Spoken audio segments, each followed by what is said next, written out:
The next match of this interesting series was scheduled to take place in Madras, and in this test match also the Indian captain won the toss, and the Indian team decided to bat first.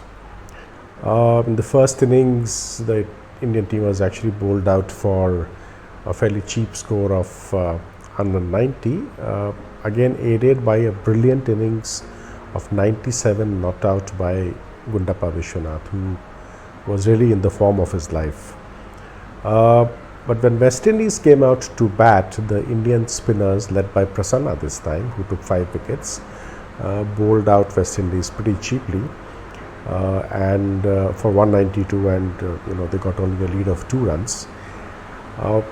In the second innings, Vishwanath again played a very good innings of 46 runs, but helped by an innings, very gutsy innings of 80 by Anshuman Gaikwad. India managed to put up a decent total of about 250 plus, and West Indies had to score 2 runs more than that, 3 runs more in fact, to win that test match. But again in the fourth innings, Prasanna again led the way, took another 5-wicket haul. The Indian spinners ended up taking 18 wickets in that test match, and India bowled out West Indies cheaply in the second innings to win that match by 100 runs. So now the series was very interestingly poised at 2-all, and the bandwagon was now moving to Bombay for the decider, where the test match was supposed to be played in a brand new stadium that was constructed then, called the Wankhede Stadium. The 2011 World Cup happened at the Wankhede, where India won the World Cup, but the first match to be played at the Wankhede was the decider of this series in 1974-75. Before that, matches used to be played at the Brabant Stadium, which was another stadium just a few hundred meters away from the Wankhede. So Bombay is perhaps the only city in the world which has got 2 cricket stadiums within a kilometer of each other. So coming to the match, this time West Indies won the toss, and helped by an unbeaten innings of 242 runs by their captain Clive Lloyd, they scored more than 600 runs in the first innings. When India came in to bat in the second innings, Gavaskar, who was now fit and was playing again for the Indian team, scored a good innings of 86.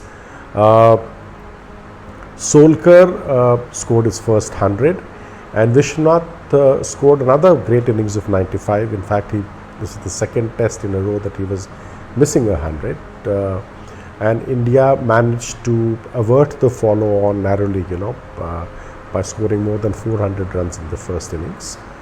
And then when the West Indies came in to bat again, they scored at a pretty fast clip, which was completely unheard of in those days of Test cricket.